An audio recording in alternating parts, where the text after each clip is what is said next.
Hey guys, a brief update before we start today's video. Part 1 of this conversation has been already uploaded to Aman's channel. In case you haven't gone through it first, I would want you to watch it so that you don't miss out on any of the rich information provided by Khanjan. And in case you've already watched it, I'm glad to have you here for the second time. Stay tuned till the very end to see what we have in store for you.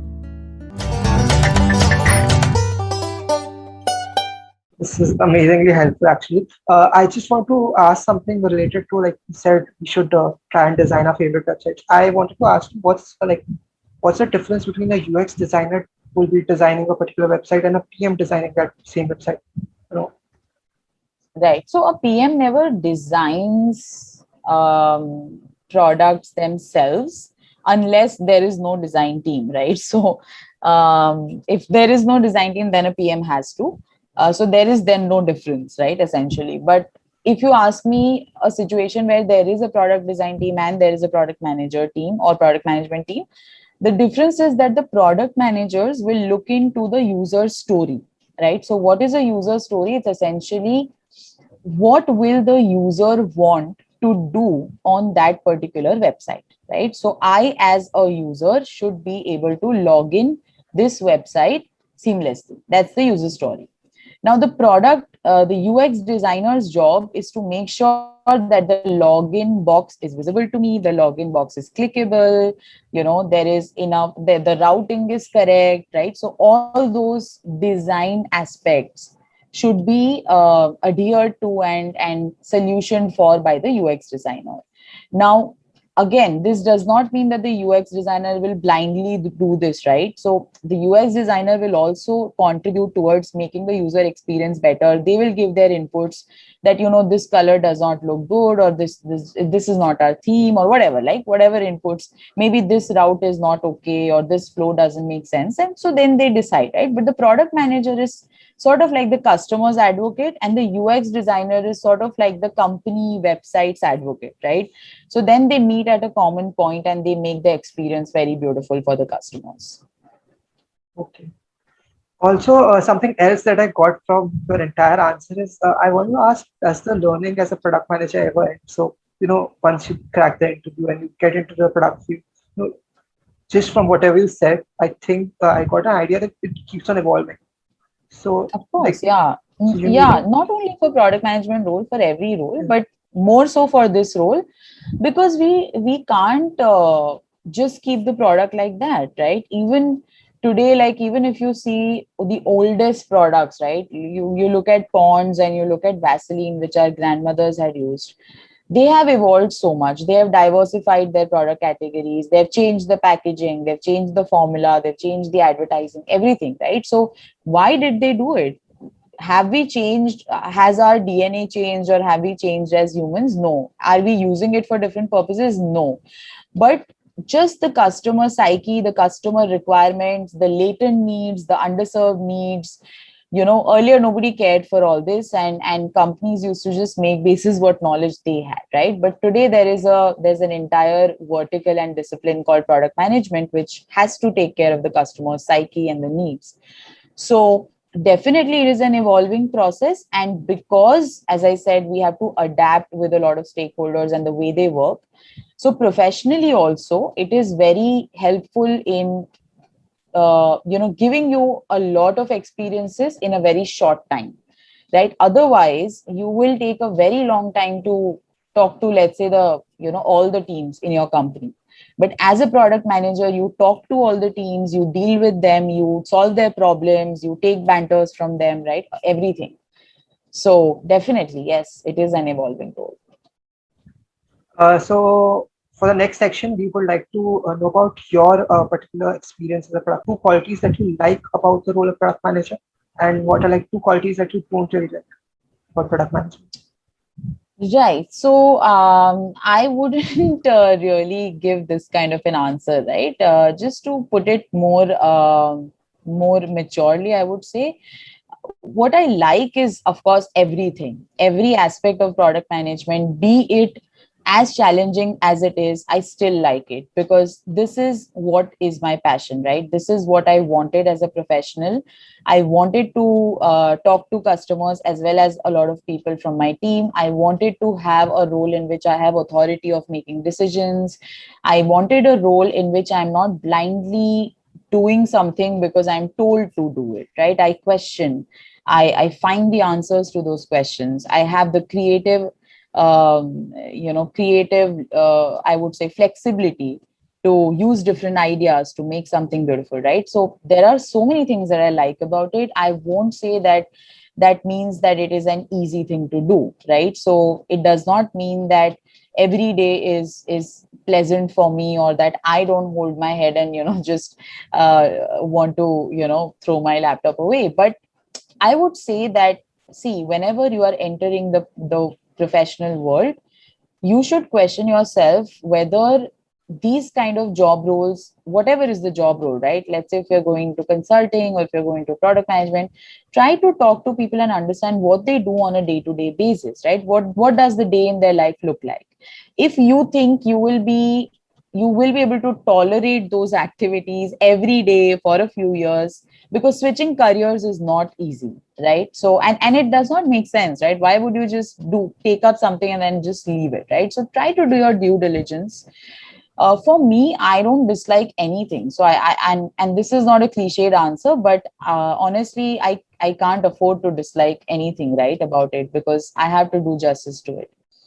And that's how you should approach anything that you take up in life. So you just said like we need to ask our seniors and peers who are currently doing product management, how does their day-to-day routine look like? So my next question is exactly that. How does your day-to-day routine look like as a product manager? So sure, I have a video on this actually, which you could probably share with people. It's on my own channel, so it's not copyrighted. But anyway, so just to again put it in a very short way, right? So I start the day with just looking at the requirements that have come up to me, right? So a lot of teams are dependent on me and the answers that I give them. So I just look at all the requirements. And then to find answers to those requirements, I have to set up a lot of meetings. So then I start setting up meetings with different stakeholders, right? Once the meetings happen, I go to those meetings, I discuss those aspects, I make the meeting notes, and then I do follow ups with them, right? That's one aspect. The other aspect is I have to understand what the customers are wanting, or how is their experience with the current product that I'm delivering, right? That's the second aspect. The third aspect is sitting and writing product notes. So there is a term called PRD, which is a product requirement document, which is maybe a 6 pager or maybe more depending on the company you're in. So that contains all the information about the research that is done on the product, on the customers, the persona of the customers that you're targeting, the feature sets that you want to bring in, the scope of the product, the release plan, the go-to-market strategy, right? All of this information is in that one document. So it is an extensive document that we have to write, and that is the most, probably when you ask me what do I dislike, maybe just writing that, right? It's a very challenge. Not I don't dislike it, but it's a very challenging task to write notes, right? So that also is what constitutes a major part of my day. But now that I am in PayPal, it's a very large organization. So here, major part of a product manager's life goes in the first part, which I talked about, right? Just to understand the requirements and figure the answers out and figure the plan of action, and then actually executing those plans. Also, every product manager has to be a part of something known as a stand up. So it's a daily stand up, which in agile terminology is just a group of engineers and an engineering manager and a product manager sitting every day for 15 minutes and quickly giving updates, right? So we also have to, and then we have to maintain all the user stories and everything that is being done by the engineering team on a tool called Jira. So Jira is also a tool that you'll hear a lot if you're into PM. So Jira is nothing but just like, like you have your to-do list. So it's just a to-do list for engineers, right? And which a product manager has to essentially track and manage. So yeah, this is how a day in my life would look like. And sometimes I do some of these things, some days I have to do everything. So it really depends on what the day is like. So, like you use Jira to track the activities that the engineering team needs to do. But like how do you track the activities that you as a product manager, you need to do? You just Right. listed out So so many yeah. things. Yeah, so that depends, right? So see, some companies again have norms for that. So when I say norms, they have certain tools. Again, it could be done on Jira as well, but it could be done on other tools such as Asana or just normal Google whatever calendar or scheduler. But at the end of the day, it all boils down to your own individual planning, right? So as you said, I have to individually manage a lot of things which other people won't be managing for me. So, how I do it, what is the method is irrelevant, but doing that is important. So, I would say that just writing everything down, right? If you rely on your memory, probably half of the work is going to be unattended for, right? So, just noting down every little item that is on your chart, noting down every little stakeholder's name and what they do and what question have they asked you, setting up a reminder to go back to them and communicating that to them, right? So as a product manager, you need to be an over communicator. You cannot be saying that, hey, I'm an introvert, so I don't talk much, so I don't want to go back again and again to this person, right?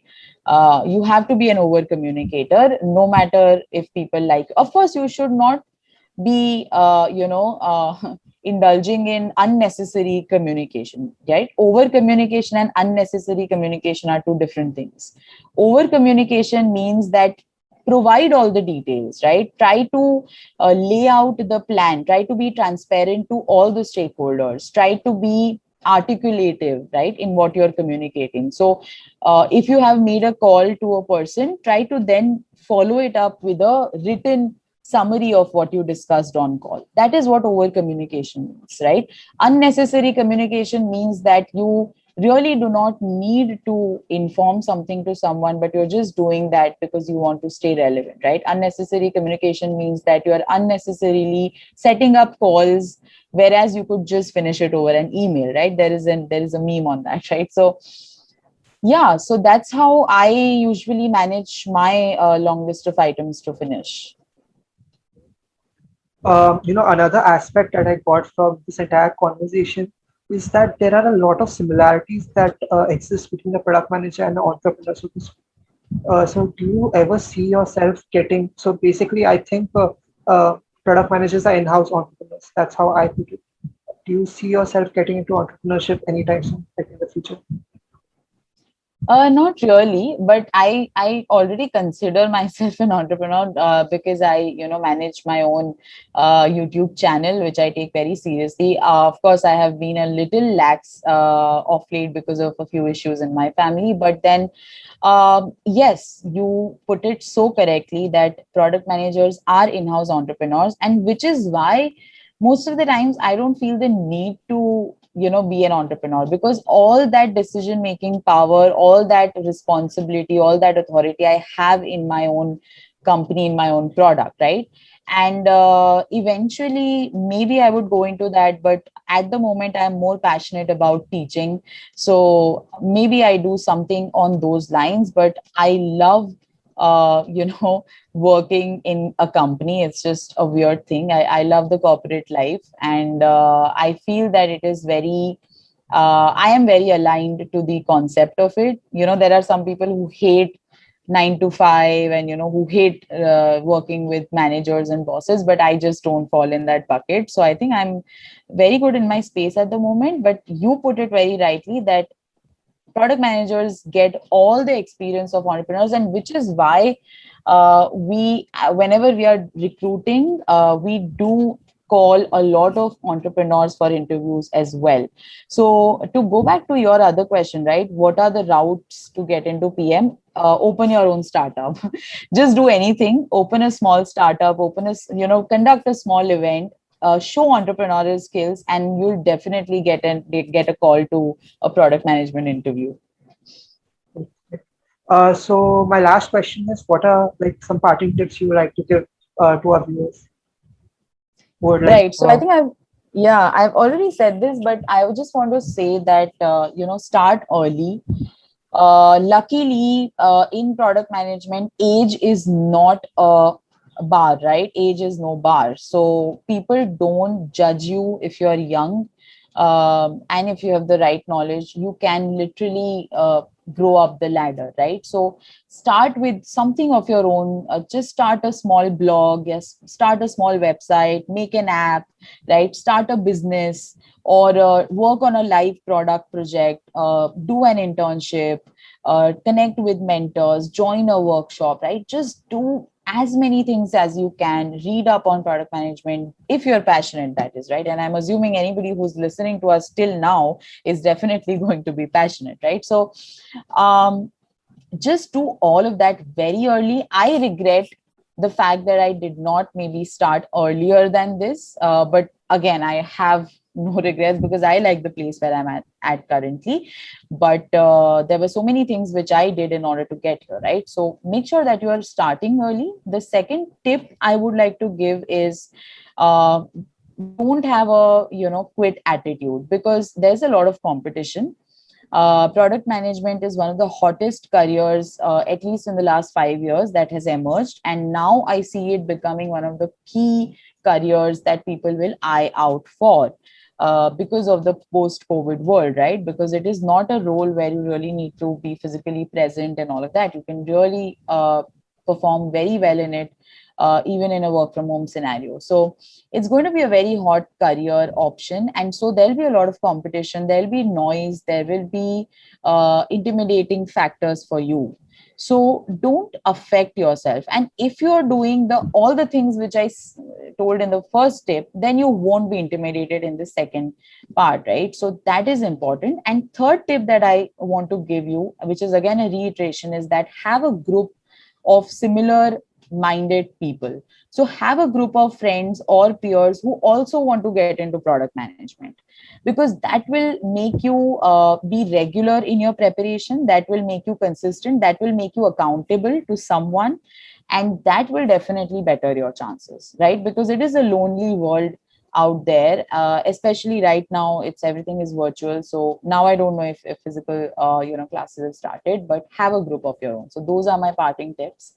And yeah, I hope that all of you find your passion and your grounding, and you can land a very good role in a very good company, or you can run your own business soon. This was so insightful. I just have to say this. I just hope all the viewers who have stuck with us till this point have found what they were looking for. Thanks a lot. Thank you so much, Umang. That's it from our side, guys. Hope you enjoyed the video and gained some valuable insights from it. If you liked the video, please do like, share, and subscribe. Until next time, signing off, Umang Jain.